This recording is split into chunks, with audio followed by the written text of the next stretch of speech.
what's going on, you guys? Nick here with Nick Strength and Power. I've got a couple of interesting stories for you guys today. The first story that I've got for you guys today.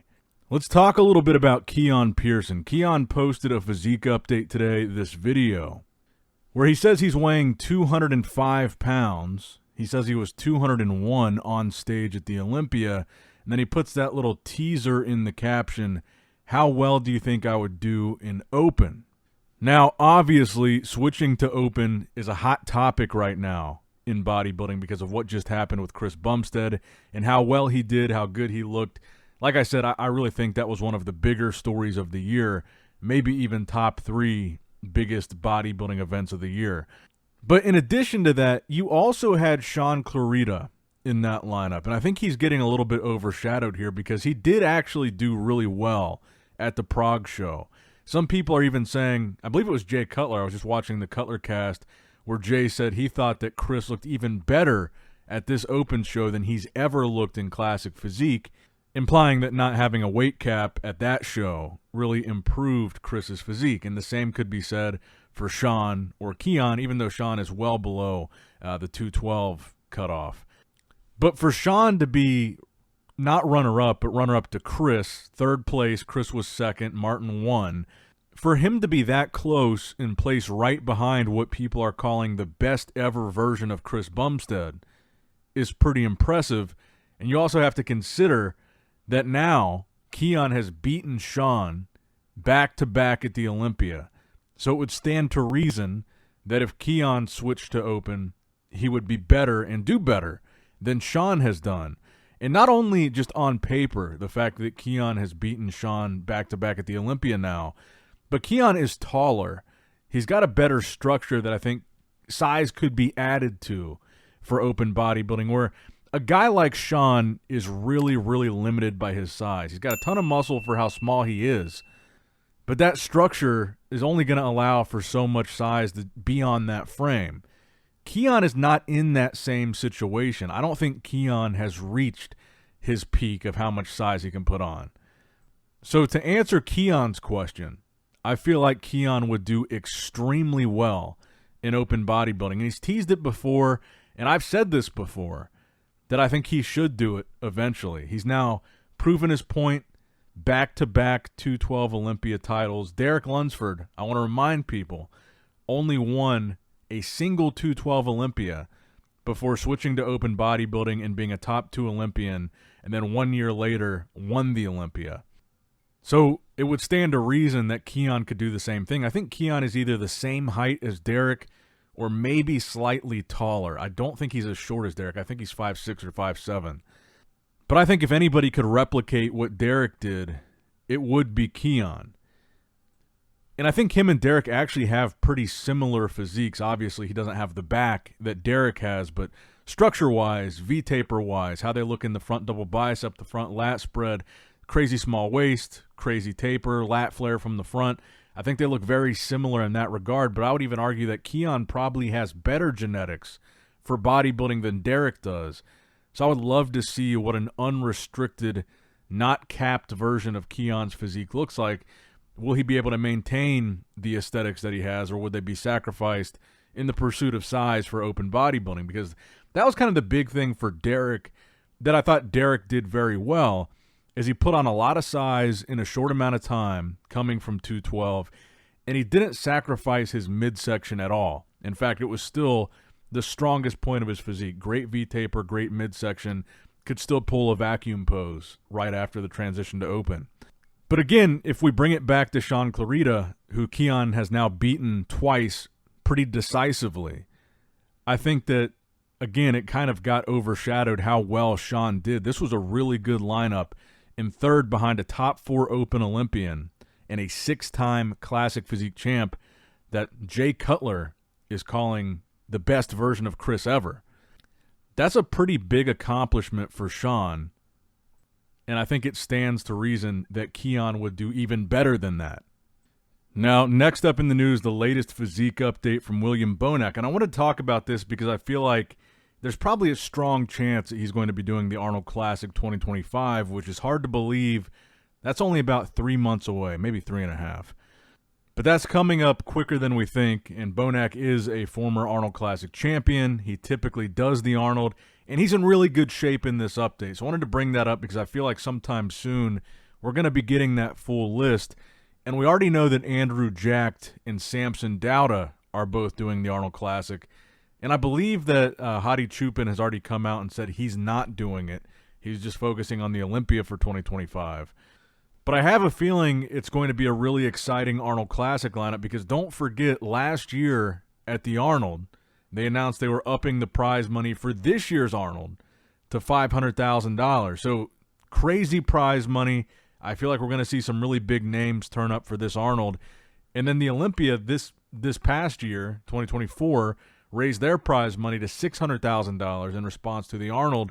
Maybe the Arnold raises it again for 2026 and kind of continues this back and forth. But just kind of a reminder, if you start to see some of your favorite bodybuilders over the next few months look like they're getting in shape, they're probably doing the Arnold. And I think we're getting that list before the end of the year, so we might not have to wait very long at all. But I just have a feeling that lineup is going to be insane. $500,000 for first place, by the way. That's not for all the placings. First place gets $500,000. And to me, in these updates, Bonac looks like he's in pretty damn good shape still. But also, I don't know if I said this before I started this story, but let me know what you guys think in the comments below about Keone competing in open bodybuilding. Do you think it's a good idea, bad idea? The way it kind of looks is like with someone young like Keone, the only way to go is up. Or I guess it's really a decision of, do you want to just continue winning the 212 Olympia as many times as possible, or you want to take your shot at the Open?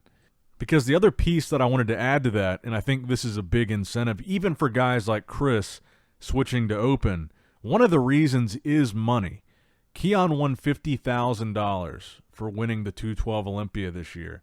He would have to win the 212 Olympia 12 times, maybe 10 more times since he's already won last year, but 12 times total to equal one time winning the Open Olympia at $600,000. But maybe a more applicable example is runner-up at the Olympia. Hadi Chupin this year got $250,000. That would be the equivalent of Keone winning 5 212 Olympias. So there is a lot of incentive for these guys in these other divisions to switch to open bodybuilding. I think the glory of trying to get an Olympia title is one of them.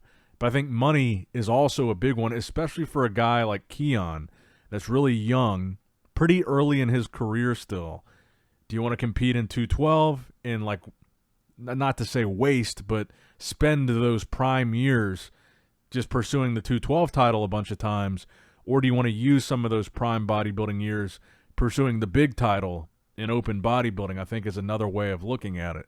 And keep in mind, Derek was able to come in and place top 2, his first Open Olympia ever, so that's totally possible for a guy like Keone to come in and win 5 times the 212 Olympia prize money for first place. And even winning a show like the Arnold Classic. Maybe we see Keone in that Arnold Classic lineup. $500,000 for first place. That's 10 212 Olympia titles. That's another way to think about it for Keone. And Keone, if you're watching, I really want to see you do it. But let me know what you guys think in the comments below about the Keone thing. And about what do you think the Arnold lineup's going to look like this year? Just kind of a tie-in. Now, next up in the news, we got a physique update from Regan Grimes, where he looks absolutely massive. Now, Regan is a guy that we haven't talked about a whole lot lately. I can't even remember off the top of my head the last time he competed. But it seems like it's been a while since we've talked about him doing a show qualifying for the Olympia. And he looks good in this update, but I feel like he always looks good in his updates. And I kind of feel like every time Regan goes dark for a little bit, meaning like we don't hear from him a lot, he's not doing shows, when he starts posting again, and he's probably been posting this whole time, but this is the one that I've seen a lot of people talking about, he looks bigger than ever. He looks like he's put on a ton of size in his quote-unquote off-season. But how will it translate on stage? I think Regan has all the potential in the world, but it feels like we've been saying this since like 2017. It's been like 7 years that Regan has been talked about as the next guy. And I kind of wonder if he's ever going to deliver on that. Because it's been forever. I mean, it really has been. I remember in 2017 talking about Regan. Maybe was that when he went to Oxygen Gym, or was that after that? Was that the classic physique switch that Regan did? Something in 2017. We've been talking about Regan for like 7 years, and we've never really seen it materialize into like a very high Olympia placing, a crazy win like the Arnold Classic or something like that? Let me know what you guys think in the comments below. Will Regan eventually achieve, you know, a big win like the Arnold, a high Olympia placing, or do you think that ship has sailed? I hope that we see Regan on stage very soon. I'm excited to see what he looks like. Now, the other thing that a lot of people have been talking about is this new video from Chris Bumstead. This was during the build-up to the Prague, so these are like the week of Prague, some unreleased posing footage before he actually took the stage. And a lot of people are talking about how crazy he looked in these updates, even though we obviously saw him on stage. We saw how good he looked on stage, and he obviously was runner-up there. But just seeing him in different lighting off stage, this bigger, fuller physique, it does feel very bittersweet watching videos like this, because I think Chris just looked insane here. And like I said, Jay Cutler even said, and that's a pretty big compliment, that Chris looked better at this show than any of the classic physique Olympias. I mean, that's a huge compliment. I think he's actually right about that. Chris looked amazing here. He really did. It's almost like he was meant to be doing open bodybuilding this whole time. So it's bittersweet seeing any videos from this where he looks just incredible. But knowing that he's really done after this. I mean, he's been pretty definitive about that. He didn't win the show. There's no like pending Olympia qualification in the back of our minds. Maybe he does it, maybe he doesn't. He didn't win, and I feel like that was kind of the final, okay, this is it moment for Chris. I really do think had he won, it might be a different story. I really do.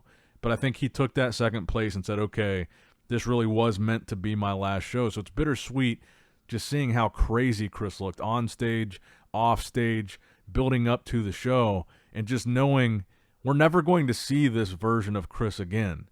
And also just knowing we're never going to see what it would look like for Chris to fully prepare for an open show and really take the time to put on size and make that transition.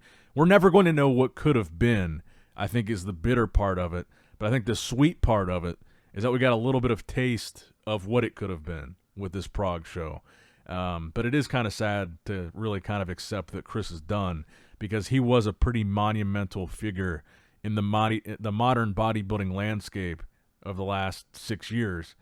And I think the impact he had was very significant, and I think brought, honestly, a lot of new people into fitness, bodybuilding, competing, really brought the classic physique division to the point that it's at now. I don't think very many people can deny that. Again, no disrespect to Breon or Danny Hester. Those were the first two classic physique Olympia champions. But when Chris started winning, that's when you really saw the popularity of that division take off. And I think it's undeniable that he really changed the game for that division and brought just a ton of eyeballs and a ton of new talent to that division.